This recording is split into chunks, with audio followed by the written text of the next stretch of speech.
My name is Abigail Carter. I'm 31 years old, and last summer my grandmother gave me $200,000 to pay off my student loans and buy my first home. But I never saw a single cent. At her birthday dinner in front of everyone, she dropped a question that froze me in place and turned the entire night upside down. Minutes later, police officers would be stepping into the backyard, and my family would realize some truths can't be hidden. If it were you, what would you do when the truth was laid bare in front of everyone? It was the kind of humid summer evening in July when the air felt thick enough to drink. I pulled up in front of my parents' house in the quiet suburbs of Providence, Rhode Island, my hands tight on the steering wheel even though I'd been parked for a full minute. The porch light was already on, the golden glow spilling across the front steps like an unspoken invitation I wasn't sure I wanted to accept. Inside, I could hear bursts of laughter, the clinking of glasses, and somewhere the familiar hum of my grandmother's voice. I stepped out of the car, smoothed the skirt of my navy dress, and took a deep breath. My sandals clicked lightly against the brick walkway, and with every step my stomach tightened. Birthdays in this family had always been complicated, but this was a milestone. My grandmother, Margaret Thompson, was turning 82.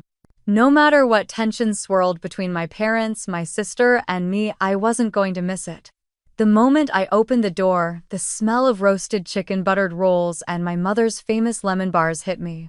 A chorus of happy birthday erupted from the dining room, followed by the creak of chairs as people stood to greet me. My mother, Linda, smiled just enough to be polite, her arms only briefly wrapping around me before she moved on to refill someone's wine glass. My father, Richard, gave a quick nod from across the room, already deep in conversation with my uncle about golf. And then there was Melissa. She looked flawless as always, her blonde hair in soft waves, wearing a fitted cream dress that probably cost more than my monthly rent. She leaned in to give me a hug, but her perfume was so strong it made my eyes water. Her smile didn't reach her eyes. I told her she looked great. She said I looked tired. Grandma Margaret, on the other hand, lit up when she saw me. She was sitting at the head of the table, a small gold crown perched on her silver hair, the kind of prop only she could wear without looking ridiculous. I kissed her cheek and handed her the small box I'd wrapped in pale blue paper. She patted my hand and told me to sit beside her. As the evening went on, plates were passed around, stories retold, and polite laughter filled the air. I tried to relax, sipping iced tea while my mother poured more wine for everyone else. Melissa was in her element, talking about her latest trip to the Hamptons, showing photos on her phone to a couple of cousins. Every so often, I caught my father glancing at me, then quickly looking away. When the cake came out, candles glowing like tiny lanterns, everyone gathered around. We sang, we clapped, and Grandma made a show of closing her eyes before blowing them out. She thanked everyone for being there, then lifted her glass for a toast. I expected the usual heartfelt speech about family and health. Instead, she turned her eyes directly on me. "Abigail, how have you been enjoying the $200,000 I gave you last fall?" Her voice was clear, carrying over the quiet room. I nearly choked on my sip of tea. I stared at her, certain I'd misheard. "I'm sorry, what?" The air shifted heavier somehow. Conversations stopped. Chairs squeaked as people turned to look. She tilted her head. "The money I transferred to help you pay off your student loans and buy your first home. Back in October. I was hoping you'd tell me how you've put it to use." My pulse was suddenly in my ears. I could feel every eye on me, from my mother's cool, unreadable gaze to the slight smirk tugging at Melissa's lips. I swallowed hard. "Grandma, I never received that money." The words felt foreign as they left my mouth, but they were true. I had no idea what she was talking about. A murmur rippled through the room. My father's jaw tightened. My mother set her wine glass down a little too quickly. Melissa's smirk faltered just enough for me to notice. Grandma's face stayed perfectly calm, but I saw the flicker of something in her eyes. "Then where is it?" she asked softly, almost to herself. I shook my head, trying to keep my voice steady. "I honestly don't know. I never saw a dime." The silence stretched, broken only by the faint hum of the refrigerator in the kitchen. A couple of cousins shifted uncomfortably in their seats. My uncle looked down at his plate as if it might offer an escape. My father cleared his throat, muttering something about misunderstandings. My mother forced a smile that didn't reach her eyes. Melissa crossed her arms. Grandma set her glass down with a soft clink. "That's strange," she said, still looking at me. "Because I have proof of where it went. And I think you'll all find it very interesting." The weight of her words hung in the air thicker than the summer heat pressing against the windows. Grandma's eyes stayed locked on mine, but in my head I was already somewhere else, slipping into the kind of memories I usually tried to keep buried. I could see the driveway of our old house when I was 16, the smell of fresh asphalt in the summer heat, and Melissa standing there grinning as Dad handed her the keys to a brand new silver Jeep. She was 17, still in high school, and barely had her permit, but it was presented like she had earned it somehow. I remembered the way Mom fussed over her, talking about how she deserved something nice to start her senior year. My own first car had been a used Honda Civic with over 100,000 miles on it, bought with money I made working 2 part-time jobs. I had been proud of it, but I also remembered the quiet sting I felt that day. Through high school and into college, the pattern never really changed. When Melissa wanted to start an online boutique during her sophomore year, Dad wrote her a check without hesitation. He even helped her set up a small studio in the basement, painted the walls a soft pink, bought her professional lighting. I was already at Northeastern University by then, buried under student loans, juggling tutoring sessions and weekend shifts at a cafe just to keep up with tuition and rent. I had asked once cautiously if they could help me with a semester's fees. Mom had said things were tight that year. A week later, Melissa posted photos of her new clothing line on Instagram, complete with imported fabrics and designer labels. Back then, I told myself it wasn't my business. She had always been into fashion, and if that was how my parents wanted to support her, so be it.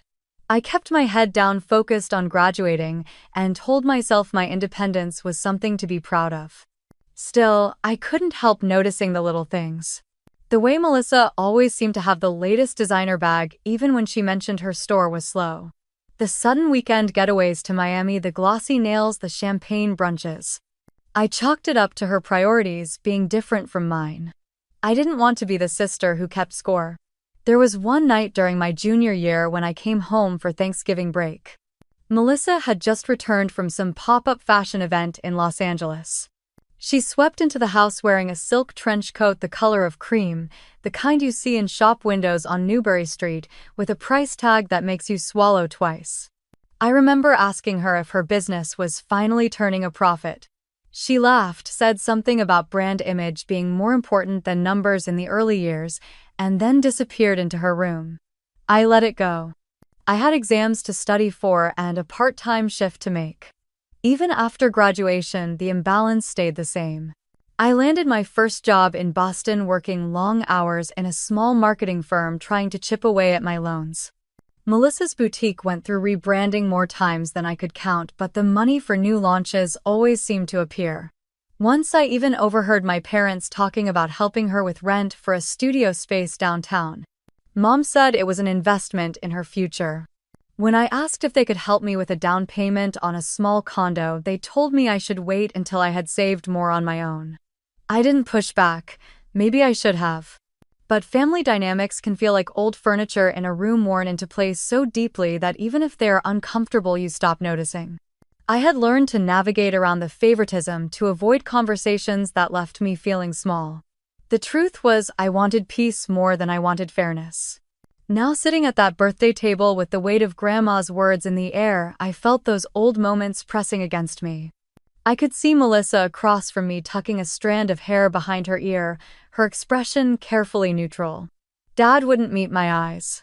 Mom kept glancing between us, her lips pressed tight. A cousin tried to lighten the mood by asking about the cake, but the tension was already threaded too tightly through the room. Grandma finally leaned back in her chair, her fingers tapping the stem of her glass, and the conversation limped back into safer topics. Someone started talking about the Red Sox. Melissa laughed at something and Uncle said. I smiled when I was supposed to, but my mind stayed elsewhere. Later that night, after the dishes were washed and most of the guests had left, I stood by the coat rack, waiting for my turn to say goodbye to Grandma. She was busy talking to an old family friend, her hands animated, but every so often she glanced over at me. When she finally came to hug me, her voice was low, meant only for me. "We'll talk soon, Abby." I nodded, unsure what she meant, but the look in her eyes told me this wasn't over. As I stepped out into the cool night air, the crickets humming in the dark, I couldn't shake the feeling that all those little signs I had ignored for years were about to come crashing into the present. The next afternoon, the summer heat clung to the air like it had no intention of leaving. I pulled into my parents' driveway just as the last few relatives were arriving for the second half of Grandma's birthday celebration. It was supposed to be a casual barbecue in the backyard, the kind where the smell of grilled corn and ribs mingles with the sound of kids chasing each other across the lawn. But as soon as I stepped inside, I knew something was different. Conversations were quieter, eyes darted from one person to another, and Grandma Margaret stood near the dining room table with a stillness that cut through the noise. She cleared her throat and the murmurs died instantly. Her gaze landed on my father. "Richard," she said evenly, "I think it's time we talk about what happened to the $200,000 I gave Abby last year." The air in the room seemed to thicken, the clinking of glasses fading into silence. Dad adjusted the collar of his polo shirt, giving a small dismissive laugh. "Oh, Mom, this really isn't the time. We're celebrating your birthday. Let's not drag business into it."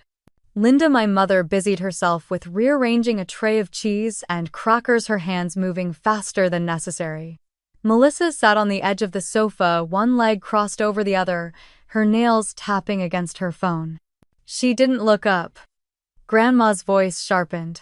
"Then when is the time? Because I have the proof right here." She reached into her tote bag and pulled out a thin manila folder. The snap of the clasp echoed louder than it should have. She laid the papers out on the table with a precision that told me she had been waiting for this moment. I stepped closer and saw the first sheet, a printed copy of a bank transfer dated the 14th of October 2022.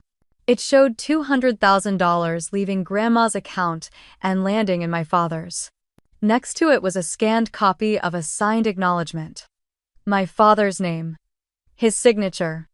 And in the memo, line written in Grandma's careful handwriting for Abby's home purchase and student loan balance. Dad's jaw tightened. That was an investment. For the family. We needed to put that money somewhere it could grow. Grandma's voice trembled now, but not with age, with fury. "You promised me, Richard. You looked me in the eye and told me you'd get that money to Abby within the week." Melissa finally spoke, her tone casual, almost bored. "We were just trying to think long term. I mean, if Dad invested it, then it could benefit everyone." Everyone, I asked, the word slipping out before I could stop it. Because it didn't seem to include me. A few cousins shifted uncomfortably. Uncle Frank cleared his throat and said maybe it was a misunderstanding. Aunt Carol's voice rose over his, saying it sounded like theft to her. Mom set the cheese tray down with a sharp thud. "Nobody stole anything. We're a family. Families share resources." Grandma's hand flattened on the table. "Families also keep their word. What you did was not sharing. It was taking. And you took from Abby." The air snapped with tension. Dad tried to wave it off, but his face had lost its easy smile. Melissa kept her eyes on her phone, now scrolling like she could disappear into the screen. One of my younger cousins whispered to another, and the words "enough for jail" floated to my ears. I wasn't sure if they meant it literally, but my heart pounded at the possibility. Grandma gathered the papers back into the folder and tucked it under her arm. "I have already spoken to the police. They will be here shortly to take statements." A ripple went through the room. Dad's face went pale. Mom's lips parted, then closed again without a word. Melissa's head snapped up, her eyes wide for the first time that day. "You called the police?" Dad's voice cracked at the end like he couldn't believe his mother would do such a thing. "I did," Grandma said simply. "And I will tell them exactly what happened." No one moved. Outside, I could hear the hum of cicadas and the faint shouts of children playing in the yard, blissfully unaware of the storm brewing inside. Some relatives tried to start small talk, others stayed frozen in place. I stood by the table, my hands gripping the back of a chair, the grain of the wood pressing into my palms. For years, I had watched my parents bend the rules for Melissa, make excuses, and smooth over every bump for her. But this was different. This was money meant for me stolen without a word. The sound of a car door closing out front made the room go even quieter. Grandma didn't look at anyone as she straightened her posture, her eyes fixed on the doorway. The first shadow moved across the threshold, and I knew the moment she had promised last night was here. Two uniformed officers stepped into the backyard, their presence cutting through the humid air like a blade. Officer Karen Jenkins, tall with a calm but unshakable expression, scanned the gathering while her partner Officer Miguel Rodriguez carried a small notepad already in his hand.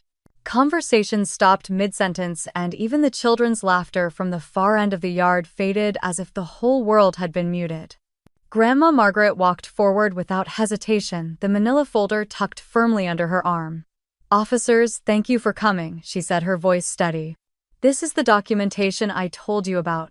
$200,000 transferred to my son's account with explicit instructions that it was for my granddaughter Abby."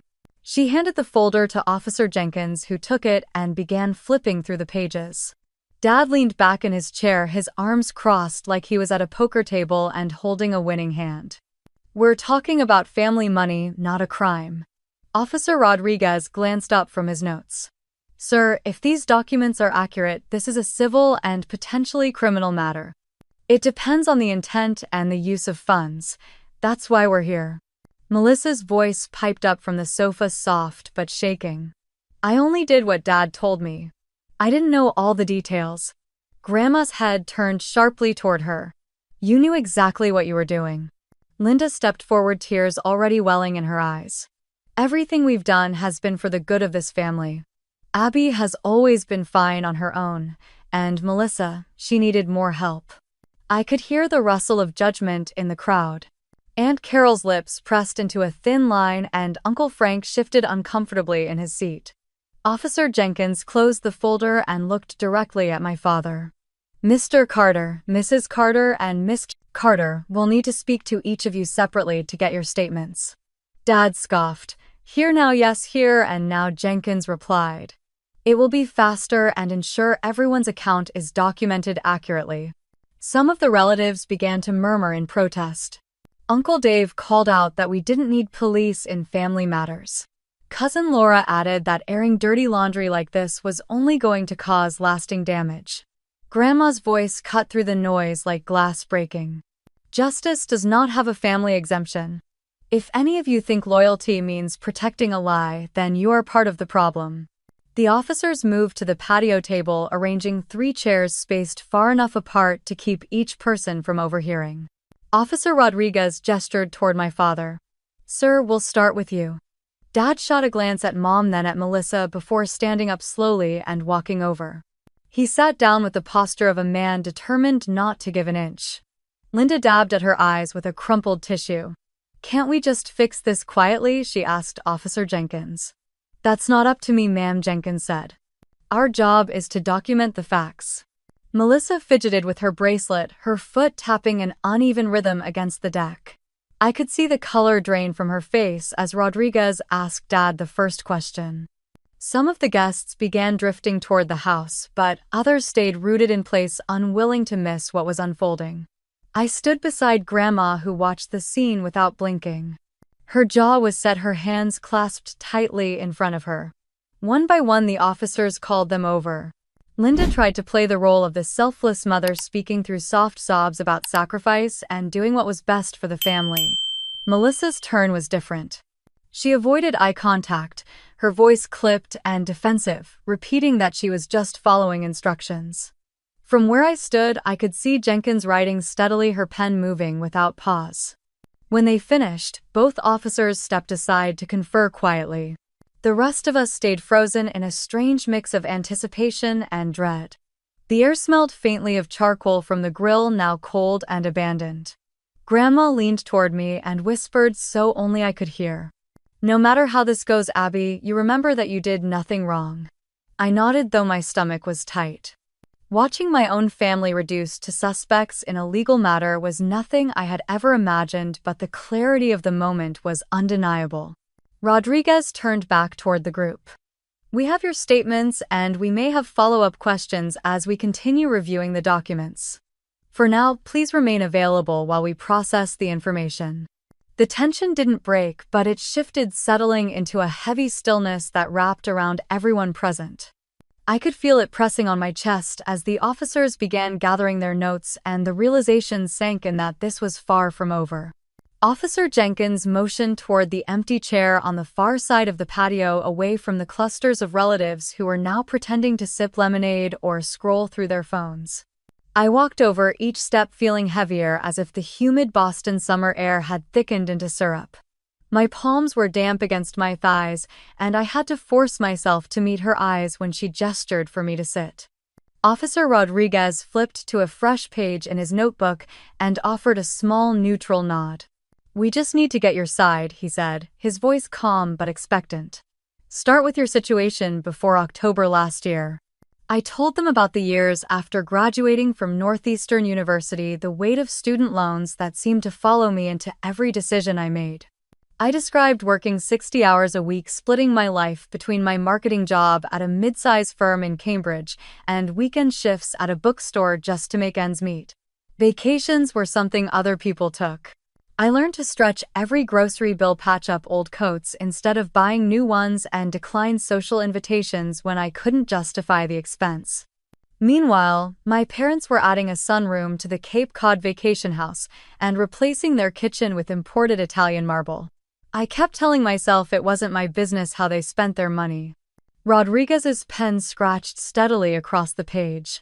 "Do you have reason to believe the $200,000 from your grandmother was spent by them?" My jaw tightened. I didn't know for sure until recently, but now, yes. About $70,000 went to that Cape Cod renovation. $35,000 for a brand new SUV my father drives. $40,000 into Melissa's online clothing boutique. $15,000 on a golf club membership for both of them. And around $10,000 on luxury shopping. The list sounded even more obscene when spoken aloud. A few relatives nearby shifted uncomfortably, and I caught one cousin raising her brows at another. Rodriguez asked me to explain how I knew those numbers. I told him about overhearing Melissa brag to a friend on the phone about the best investment my parents ever made and how she had been able to order high-end inventory after a big family windfall. I remembered visiting the Cape Cod house in early spring and being told not to go out on the deck because it was still under warranty. I had spotted a fresh service sticker on the SUV's windshield from a dealership that sold nothing under luxury prices. Before Rodriguez could respond, a voice cut in from behind us. "That's not the only time they've done this. It was my Uncle David." He stepped closer, his face tight. "Back in 2017, they borrowed $60,000 from me with a promise to pay it back in a year. I only ever saw 30. The reaction was immediate. Aunt Carol's mouth fell open. Two of my cousins turned toward my father, their expressions sharp and disbelieving. Linda's cheeks flushed, but she straightened in her chair. "That was different," she said firmly. "We were all investing in a family opportunity." David's laugh was humorless. "I was lied to, just like Abby." That seemed to tilt the balance in the yard.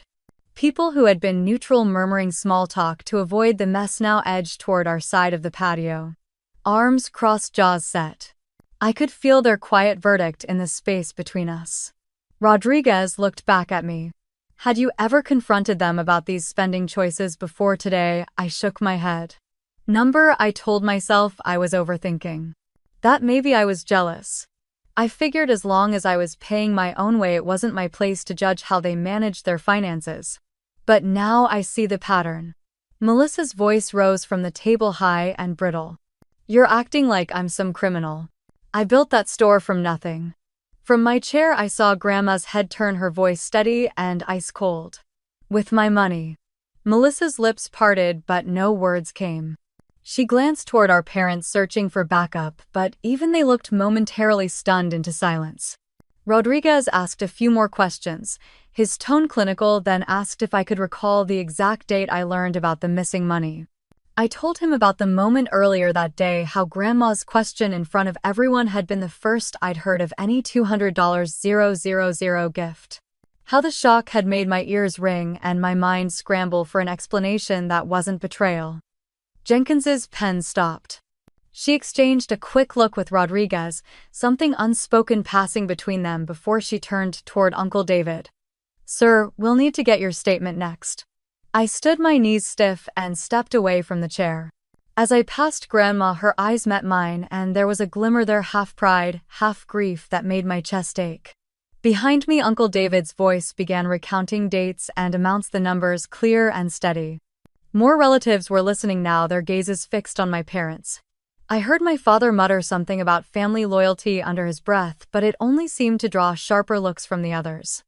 It struck me then that this was no longer a private wound between me and them. The truth had begun to leak into every corner of the yard, soaking into old grudges and half-forgotten disputes. The list of people they had wronged was longer than I had ever imagined, and the officers were taking down every word. I found a spot by the garden fence away from the main cluster, the scent of sun-warmed lavender drifting in the air. For the first time in years, I wasn't the only one carrying the weight of suspicion. And with every revelation, I could feel that weight shifting away from me and onto them piece by piece. Officer Jenkins' voice carried clearly across the yard, firm but not raised. "After reviewing the statements and evidence provided, we are taking Richard Carter, Linda Carter, and Melissa Carter into custody for investigation of theft and fraud." The words seemed to drop like stones into the warm air, breaking the low murmur of side conversations. Gasps and sharp intakes of breath rippled through the guests. Patricia Langford's voice rose immediately, sharp and indignant. "This is outrageous. You cannot just arrest family in the middle of a birthday celebration." Rodriguez didn't flinch. "Ma'am, please step aside." Patricia planted herself near the steps, but one look from Grandma, steady, unyielding, made her falter. Patricia's lips pressed into a tight line, and she muttered something under her breath before moving away. I could see a few guests exchanging uneasy glances, some clutching their purses as if afraid they might be asked to give statements next. Two couples quietly excused themselves, murmuring to Grandma about calling her later before slipping out through the side gate. Amy and Brian appeared at my side. Amy's hand found mine and squeezed.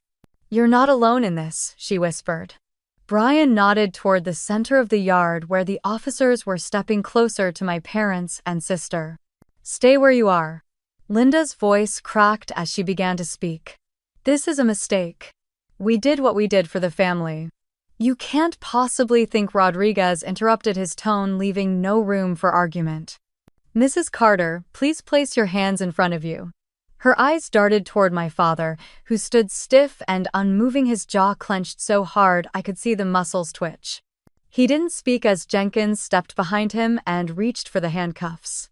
The metallic click was loud in the sudden stillness. Melissa, who had been sitting near the patio table, slowly stood. Her face was pale, the spark of defiance I had seen earlier gone. She avoided my gaze, completely staring instead at the ground. Jenkins approached her. "Miss Carter, please put your hands behind your back."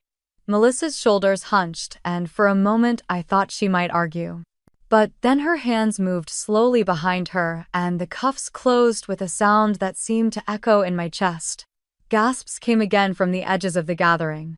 I caught sight of Aunt Carol shaking her head, disbelief etched across her features. Uncle David's expression was grim, his arms folded as if he had been waiting years for this moment.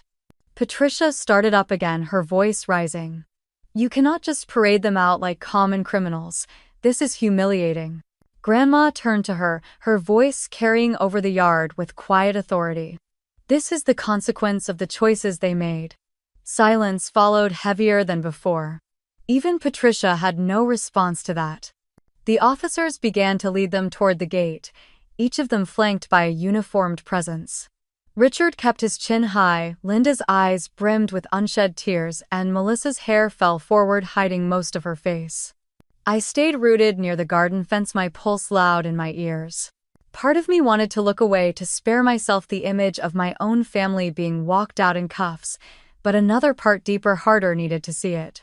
Needed to remember that after years of feeling powerless, the truth had finally pulled them into the light. Amy's hand was still wrapped around mine, her grip steady. Brian stood on my other side, his presence solid. Neither of them said a word as the gate opened and the trio was escorted through. Beyond the fence, the low rumble of police radios mixed with the distant hum of summer traffic. Neighbors had begun to gather at the edges of their lawns, curious faces turning toward the commotion. I wondered what stories they would tell later about this night. Grandma moved past me, her steps measured, her expression unreadable. She paused at the gate just long enough to look back at the remaining guests. "Thank you for coming today. The party is over." The statement was final and no one argued. Chairs scraped lightly against the patio as people began to collect their things. The faint clink of ice in abandoned glasses punctuated the quiet as the crowd thinned. I watched the taillights of the police car as it rolled down the street, disappearing into the soft glow of the street lamps. The scent of lavender was still in the air, but now it mixed with something sharper, a metallic tang that seemed to cling to the memory of the cuffs and the sound they made. As the yard emptied, Amy and Brian stayed close. Grandma was speaking quietly with Officer Jenkins near the gate, her hand resting on the folder of documents she had guarded so fiercely. I could see the slight nod from Jenkins as she took the folder, tucking it under her arm. The patio looked strangely bare without the tables of food and clusters of relatives. In their place was a quiet that felt both unsettling and necessary. The kind of quiet that comes after a storm, but before you can see the full damage. I knew there would be more to face. Court dates, explanations, perhaps more revelations from other family members. But in that moment, watching the last of the guests disappear down the driveway, I felt a shift inside me. For the first time, the weight wasn't just shifting, it was lifting piece by piece, leaving room for something new to take its place.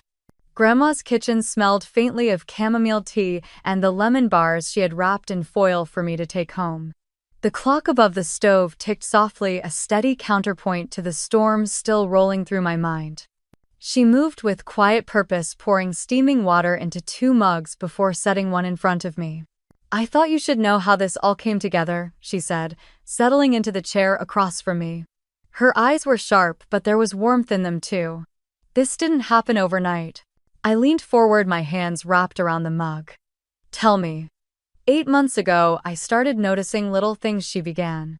"Phone calls that ended when I walked into the room, receipts left on the counter from stores I knew you'd never shop at, and conversations about investments you supposedly made. At first I thought maybe I had just misunderstood something, but when your Uncle David mentioned what happened to him in 2017, I knew I had to dig deeper." She took a sip of tea, then continued. "I hired Franklin Pierce, a private investigator I've trusted for years.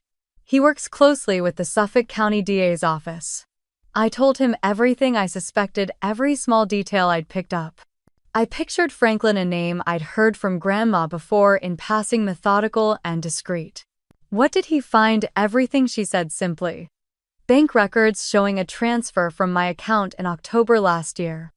$200,000 labeled for you. The withdrawal was immediate, and the money was split into several accounts tied to your parents and Melissa." Her voice was calm, but I could hear the edge beneath it. "He tracked purchases too. $70,000 to renovate that Cape Cod vacation house, $35,000 for a new SUV in your father's name, $40,000 for Melissa's failing boutique. And then, well, the rest was scattered: $15,000 for a golf club membership, $10,000 for high-end shopping in New York and Paris." My stomach turned at the precision of it all.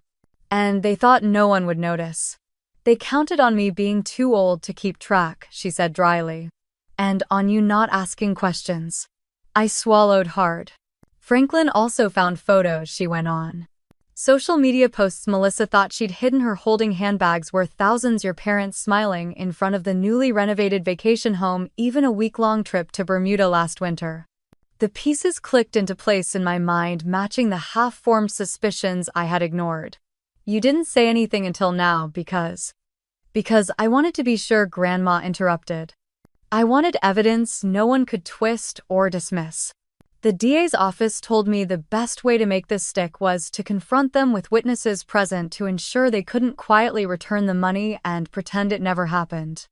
I thought about the way she had sat at the head of the table earlier, waiting until the perfect moment to drop her question. "So you chose your birthday?" She smiled faintly. "I knew they'd come." They like the appearance of family unity even if it's all for show. And with everyone there, the pressure would be on them. No chance to hide behind phone calls or lawyers before the police arrived. There was a weight in my chest, not the suffocating kind I'd been carrying, but something heavier with meaning. You did all this, for me. For you, yes, she said, her gaze steady on mine. But also for what this family should stand for. If we let them get away with it, then the values my parents taught me, the values I tried to pass to your father, mean nothing. Protecting you is protecting that. Her words landed with a quiet finality. I thought about every time I'd been told to just let things go to keep the peace. About the years I had convinced myself that being silent was the better path. Franklin met with the DA 3 times, she added. We went over every piece of paper, every timestamp, every photo. They were ready weeks ago, but I asked them to wait. I wanted it to be here where you could see it, where no one could claim this was done behind closed doors. I stared down at my tea, the surface rippling slightly from my trembling hands. Thank you, I whispered. She reached across the table, her hand warm over mine. You're stronger than you think, Abigail. This is just the beginning of setting things right. Outside the street was quiet, the summer night thick and still. In here, though, it felt like the air had shifted again, charged with something I hadn't felt in years. Resolve. Grandma leaned back, her expression softening for the first time all evening. Finish your tea. We have a lot to discuss about what happens next. I nodded, the hum of the refrigerator filling the silence between us. Somewhere deep inside, the fear was loosening its grip, making room for something else entirely. The marble steps of the Suffolk County Courthouse gleamed under the morning sun as I climbed them, each one feeling heavier than the last. The air smelled faintly of car exhaust and fresh coffee from the food cart parked on the corner, but none of it cut through the knot tightening in my stomach.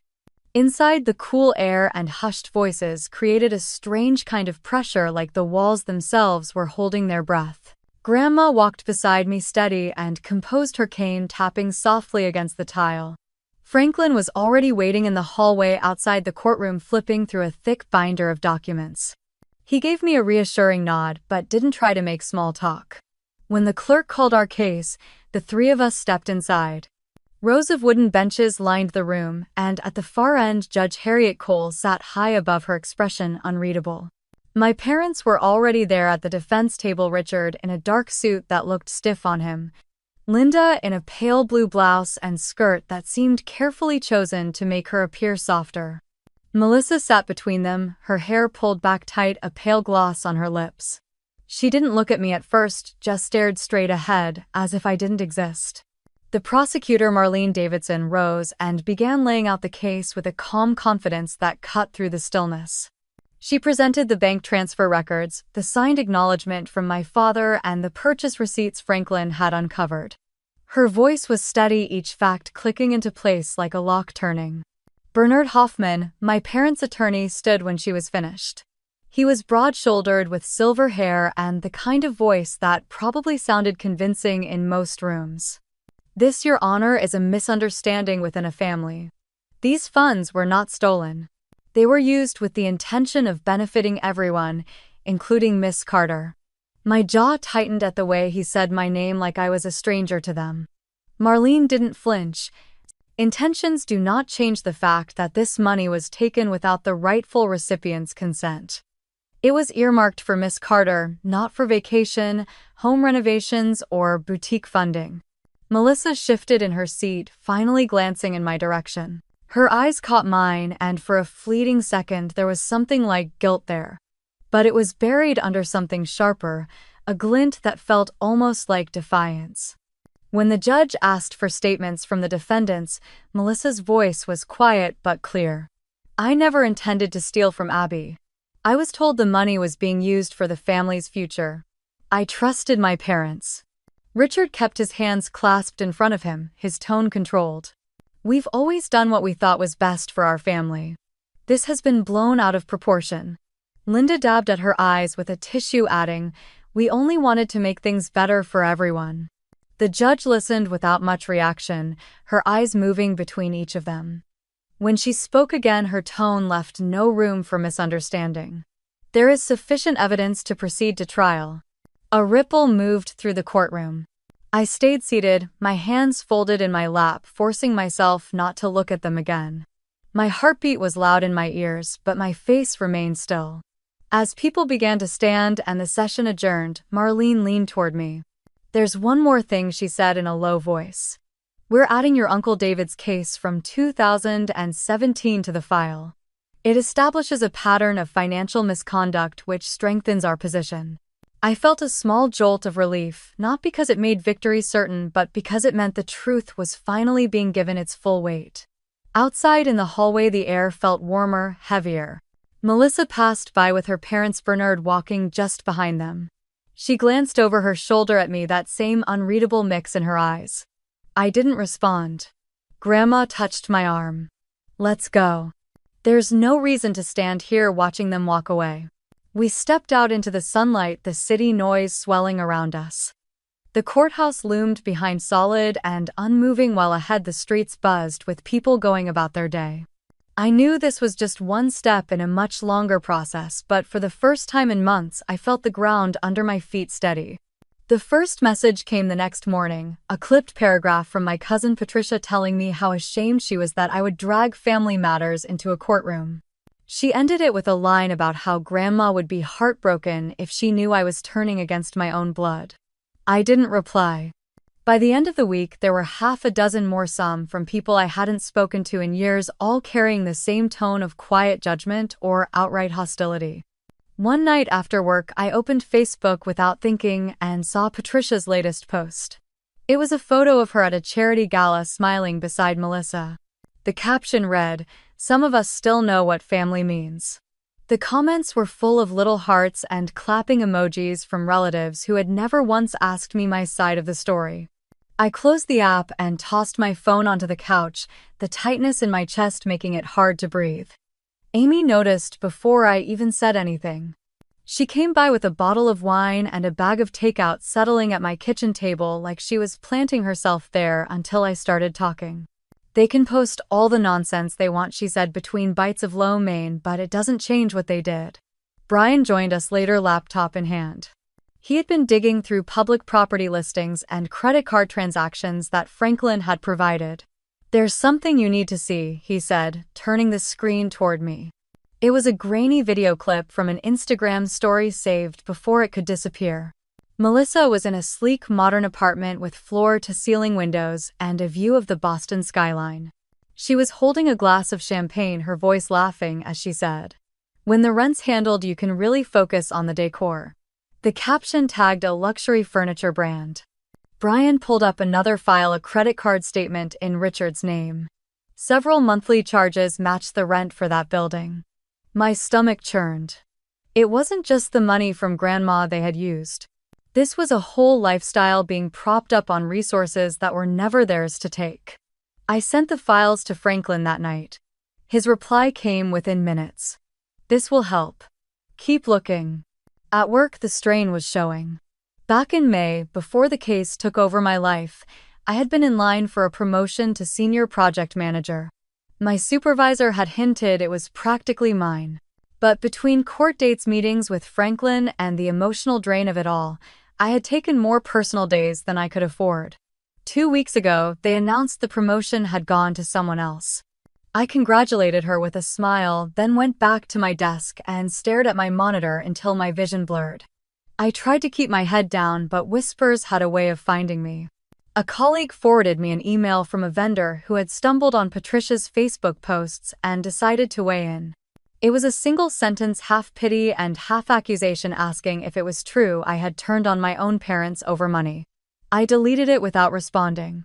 Still, Amy and Brian kept me moving forward. Every few nights we met at my apartment or a coffee shop, combing through social media posts, public filings, and anything else we could find. Sometimes it felt like trying to piece together a puzzle without knowing what the picture was supposed to look like. Other times, a new detail would snap into place so neatly it made my skin prickle. One rainy Thursday, Amy slid a manila folder across my table. Inside was a printout from a travel booking site showing a week-long stay in Nantucket last November under Linda's name. The total cost was more than my monthly rent. She found this while looking at the credit card history. It's all linked, Abby. They weren't just careless, they thought no one would ever call them on it. I sat back feeling both exhausted and more certain than ever. The apartment video, the travel records, the credit card charges, they were threads in the same web one they had been weaving for years. That night as I washed the dinner dishes, I caught sight of my reflection in the darkened kitchen window. The woman staring back looked tired, yes, but there was something else there too. A steadiness. A resolve that hadn't been there before all this began. The phone buzzed on the counter. Another message from Patricia lit the screen, this one shorter than the rest. You'll regret this. I let it fade to black without touching it. Outside, the rain had stopped and the street lamps cast long pale shadows across the sidewalk. I knew the next step was coming, and this time I would be ready. 2 weeks later, I was in Franklin's office when he slid a thin folder across the desk. He didn't look pleased. Their lawyer reached out this morning, he said, tapping the folder with one finger. They want to make a deal. I opened it and scanned the typed page. Richard and Linda would plead to a lesser charge, avoid jail, and pay back $100,000 over 10 years. It felt like an insult dressed up as a compromise. 10 years of slow payments and still only half of what they had taken. I closed the folder and pushed it back to him. Number. That's not enough. Franklin gave a short nod as if he had expected my answer. I'll tell them. That night the air in my apartment felt thicker than usual. I kept replaying the offer in my head, imagining Richard's smug expression when he thought he had outsmarted me again. Half the money and none of the truth. It wasn't justice. It was a rewrite of what had happened, one where they walked away lighter but still whole. 3 days later, a message popped up on my phone from a number I didn't recognize. When I opened it, my chest tightened. It was from Melissa. Abby, I need to talk to you. Please hear me out. Against my better judgment, I typed back one word. What? Her reply came in a flood of messages. She wrote that she was scared, that she had only gone along with what Mom and Dad told her to do, that she had never wanted to hurt me. She said she would testify against them if I agreed to drop the charges against her. She promised she would make it right. I stared at the screen for a long time, my thumb hovering over the keyboard. Every part of me wanted to believe that maybe she was telling the truth, that maybe this was the moment she finally chose me over them. But the memory of her eyes at the preliminary hearing came back sharp and clear, part regret, part challenge. I called Franklin instead of replying. I read him her messages word for word. When I finished, he was quiet for a moment. Do not respond to her directly, he said finally. We will handle this. If she's sincere, it will come out under oath. If she's not, then you just avoided giving them leverage to claim this was all a misunderstanding. The next morning, Franklin confirmed what I had suspected. Melissa's lawyer had contacted the DA's office with the same offer, but their version left out the part about dropping charges against her. Instead, they framed it as her being a cooperative witness from the start. It was a setup, a way to water down her role and make the case look less severe. That knowledge burned in my stomach like bad coffee. She had dangled the idea of reconciliation in front of me, not to mend anything but to save herself. It was the same pattern I had seen my whole life, her getting into trouble and finding a way to step just far enough aside so someone else took the brunt of it. I spent that afternoon going through the evidence again, reminding myself why I had come this far.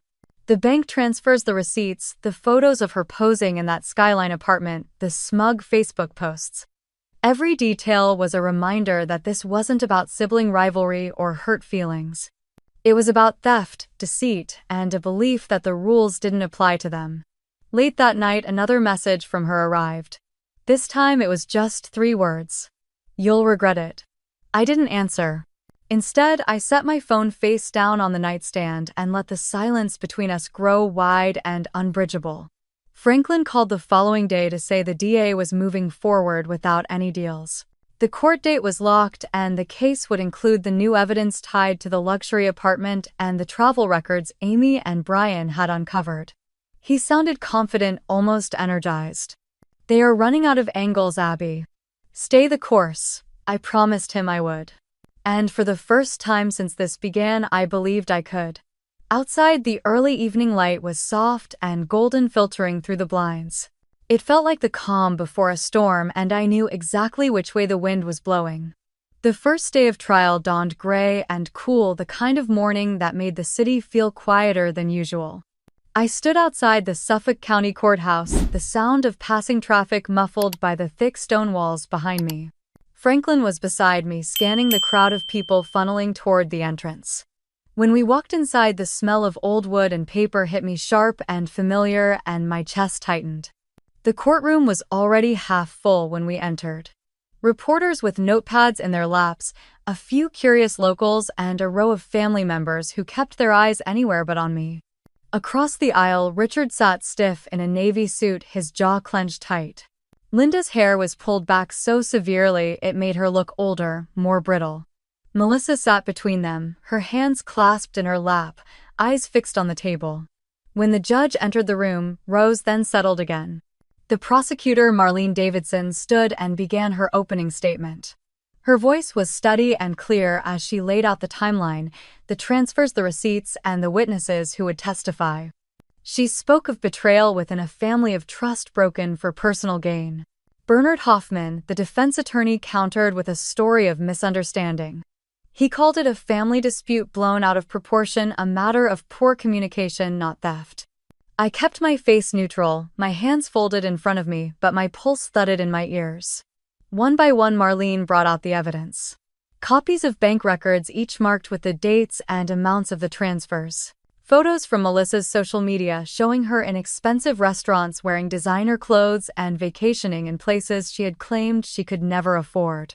Franklin had organized every image by date, each one neatly lining up with withdrawals from the account my grandmother had set aside for me.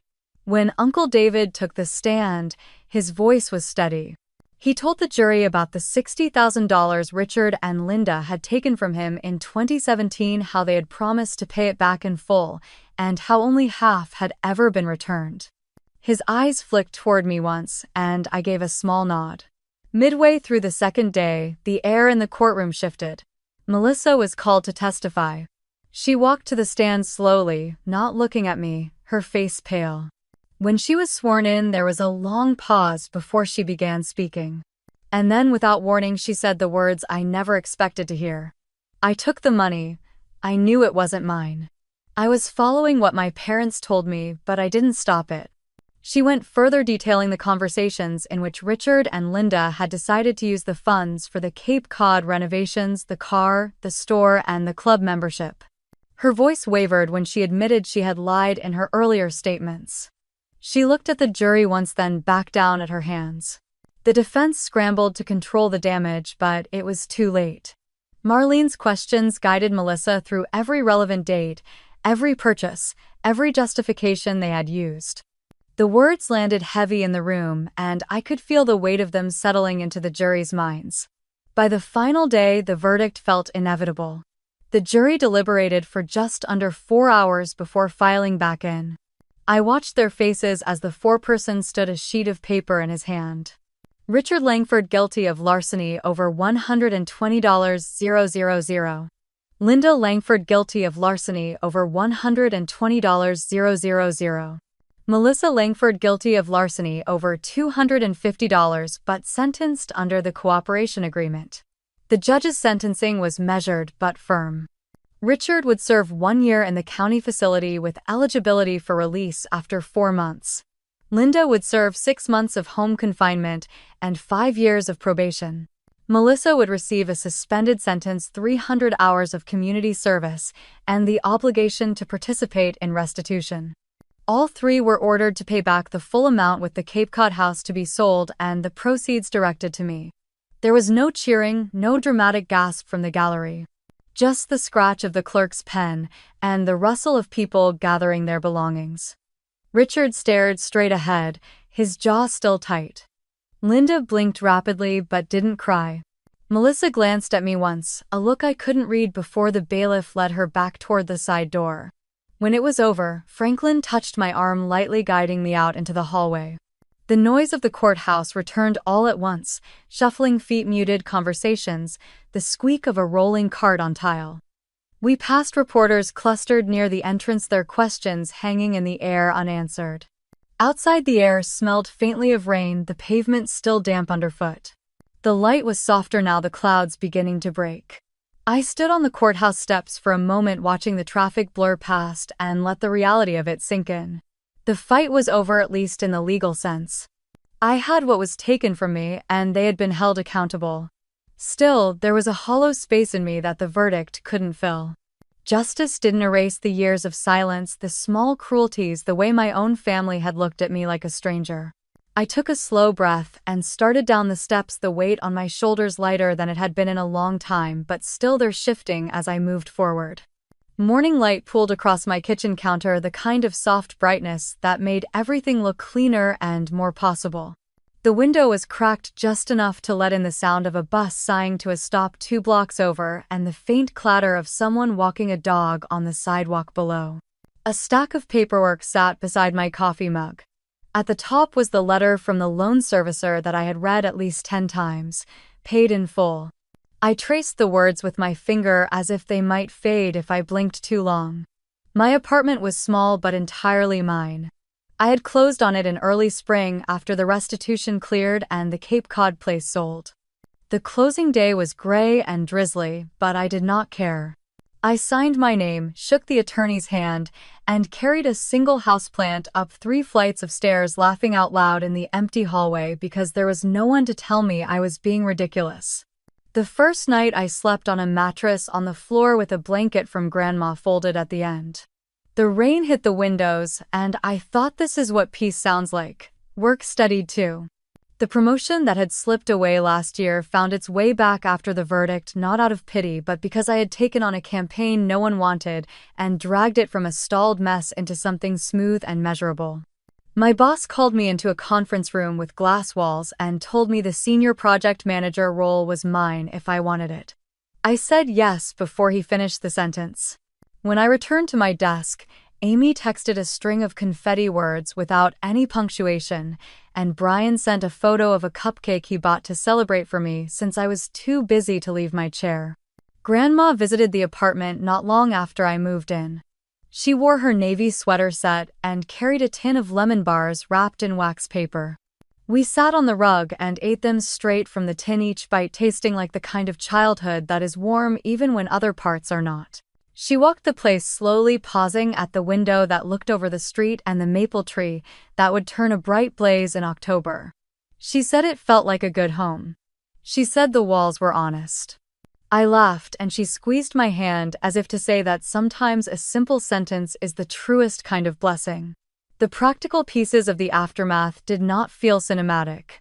They felt like phone calls and signatures and lines of numbers that finally moved in the right direction. The escrow officer emailed when the Cape Cod sale closed and a cashier's check hit the restitution account. The court clerk sent the schedule of payments and the wage garnishment orders. Franklin forwarded confirmations that made me breathe a little easier. Richard served his time and moved to probation.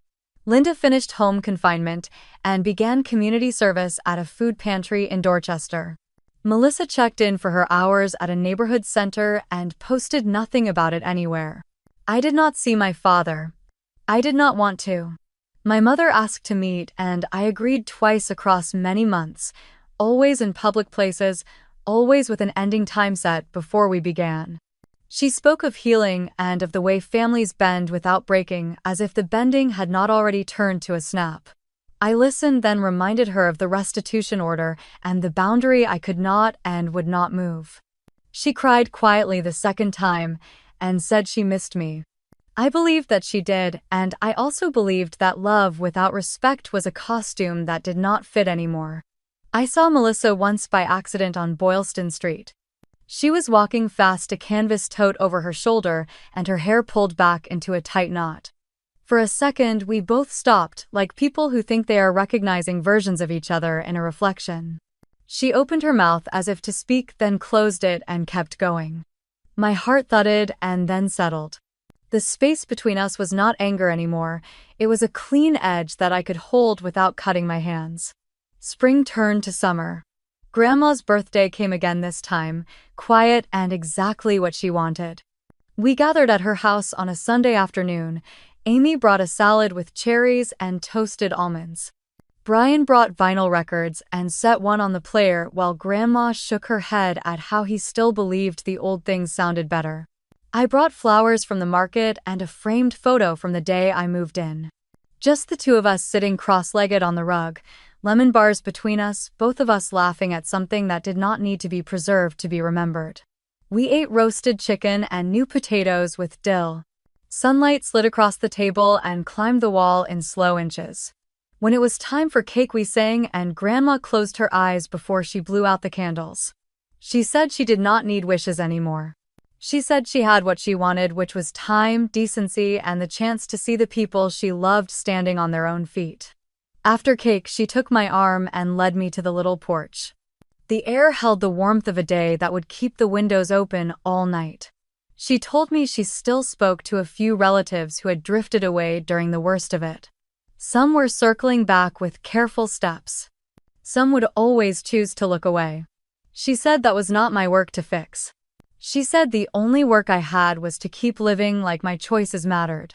On the walk back to my place, I took the longer route past the park where kids were playing in the splash pad and the dog walkers held polite conversations about leashes and summer heat. A young couple was carrying a bookshelf up a stoop, two corners banging against the railing, both of them laughing while they tried to turn it. A woman sat on her stoop with a book and a glass of iced tea and the kind of face that said the chapter was good and the tea was better. Mundane peace can be a miracle when you have forgotten what it looks like. I tucked that thought away for the nights when my chest went tight for no reason at all. I still had moments when the past tried to pull up a chair. The preliminary hearing. The faces in the gallery. The sound of a car door and the click of metal. Sometimes they came without warning. When they did, I let them pass through and out again. My therapist taught me to picture the thought as a leaf on water. To watch it float by without grabbing it. It felt simple. It also felt like learning a new language after years of silence.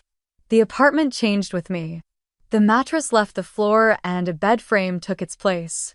A small bookshelf stood beside the window, heavy with paperbacks and 2 cookbooks I might actually use.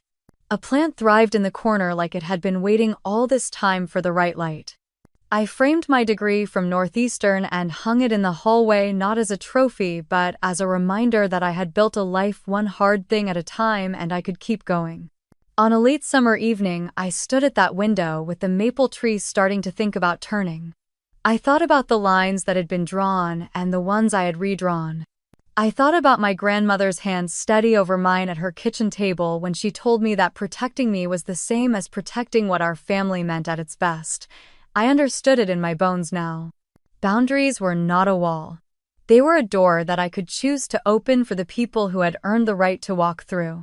I sat on the couch and wrote a note to myself on the back of an old grocery list. Pay attention to the small cruelties. Believe the first time. Trust the people who show up when it is hard. I tucked it into the drawer with the spare keys. Before I turned in for the night, I called Grandma like I always did. She said her knees were giving her trouble, then laughed, and said they had carried her this far, so who was she to complain? She asked what I had for dinner and told me that next time I should come over so she could make something real. We said goodnight, and I listened to the quiet for a minute longer, the kind that does not need to be filled to feel whole. If you have ever had to draw a hard line with people who share your last name, I am thinking of you tonight. If you have found a way to forgive without forgetting, or if you have chosen not to forgive because that is what keeps you safe, I hope you will share how you did it. Tell me where you are listening from and what part of this story sat with you. If this journey spoke to something in your own life, stay with me by liking this video, subscribing to the channel, and passing it to someone who might need to hear that choosing yourself and choosing integrity can live in the same breath.